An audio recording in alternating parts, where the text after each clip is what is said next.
Bonjour à toutes et à tous. Bienvenue dans cette série consacrée à la rédaction de la nouvelle. Mais avant de plonger dans le monde fascinant de la nouvelle, commençons par la base, le récit élémentaire. Pour commencer, qu'est-ce qu'un récit? Alors, un récit est une suite d'événements racontés dans un certain ordre. On l'utilise partout, à l'école, dans un journal intime, dans un film, ou même quand on raconte à un ami ce qu'on a fait hier. Par exemple, ce matin, je me suis levé, j'ai pris mon petit déjeuner, puis je suis allé à l'école. Vous voyez, c'est court, mais c'est déjà un récit. Il y a un début, une suite et une fin. Ensuite, voyons les éléments indispensables du récit. Tout d'abord, il y a le début qui sert à situer l'action dans son cadre spatio-temporel, c'est-à-dire la réponse aux questions où, quand et qui. Par exemple, hier soir, dans ma chambre, j'ai ouvert un vieux cahier. Puis vient la suite, c'est-à-dire l'essentiel de ce qui se passe. Par exemple, en le feuilletant, j'ai trouvé une photo oubliée jaunie par le temps. Enfin, la fin qui clôture le récit.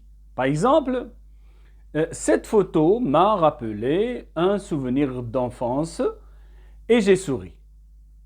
Alors, vous voyez comme c'est vraiment facile avec seulement 3 phrases, on a déjà une petite histoire. Une petite histoire complète, organisée, mais aussi cohérente. Maintenant, parlons généralement des temps du récit. On utilise souvent le passé composé. J'ai marché, j'ai vu, j'ai découvert. Et l'imparfait pour décrire. Il faisait beau, le ciel était gris, le vent soufflait doucement. Comme vous le remarquez, le passé composé fait avancer, disons, l'histoire, tandis que l'imparfait décrit le décor ou l'atmosphère. Pour mieux comprendre, prenons un petit récit élémentaire. Mardi dernier, à la récréation, Khalil jouait au ballon avec ses amis. Soudain, le ballon est parti trop loin et a atterri dans la cour du directeur. Khalil a couru pour le récupérer, mais le directeur est sorti en souriant et lui a dit « Allez, la prochaine fois, vise mieux ». Remarquez comment nous avons un début avec la situation initiale, une suite avec ce qui s'est passé avec le ballon et une fin avec la réaction du directeur.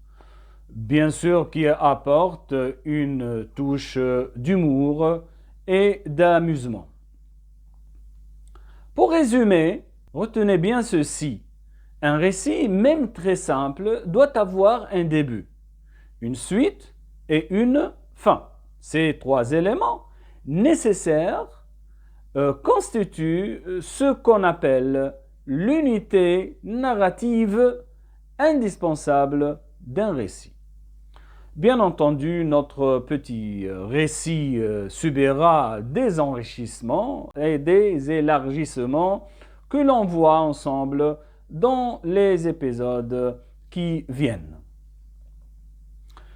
Utilisez alors des phrases courtes et claires et jouez avec les temps passé composé pour la narration, imparfait pour la description. Pour vous entraîner, essayez d'écrire un mini-récit en 3 phrases maximum, avec un début, une suite et une fin.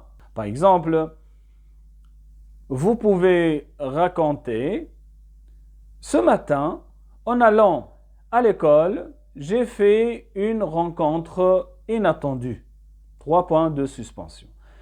N'hésitez pas à partager vos récits dans les commentaires.